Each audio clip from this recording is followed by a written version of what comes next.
अफ़सोसनाक ख़बर है सांगड़ मां अवां सां शेयर कयूं पिया। बस जो मोटरसाइकिल के टक्कर लगो है। हादसे में 3 ॼणा फौत थी विया आहिनि। मोटरसाइकिल ते सवार ज़ाल मुड़स ऐं धीउ फौत थी विया आहिनि। सांगड़ नवाबशाह रोड ते हादसे में चक वासी अदनान मलिक ऐं संदसि घरवारी ऐं धीउ फौत थिया आहिनि।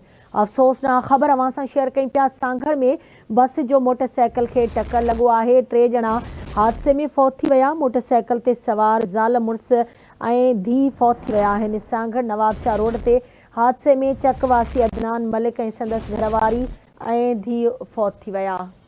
हिकु भेरो ॿीहर अव्हां खे आगाह कयूं पिया। अफ़सोसनाक ख़बर सांगड़ मां बस जो मोटरसाइकिल खे टक्कर लगो है। हादसे में 3 ॼणा फौत थी विया।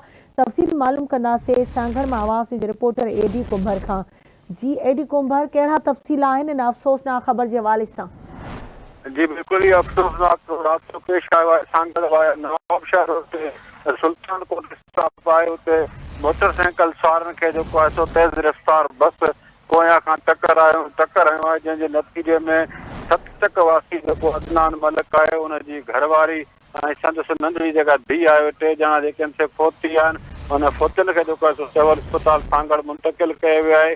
जॾहिं त हादसे वारी जाइ खां कुझु मुफ़ासिले ते एनी शायदि मूजिबि पुलिस जी मोबाइल पिणु बीठल हुई, मगर हेॾो वॾो हादसो पेश आयो।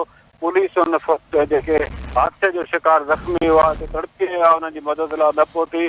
ज़ख़्मियुनि खे सिविल अस्पताल आंदो वियो पिए त उते ई जेके आहिनि से अदनान मलिक ऐं संदसि घरवारी ऐं संदसि धीउ जेके आहिनि टेई फौत थी विया आहिनि, जंहिंजा मर्द जेको आहे सिविल अस्पताल सांगड़ आंदा विया आहिनि। जी ठीकु आहे, अव्हां जी वॾी महिरबानी एडी कुंभर अपडेट करण लाइ।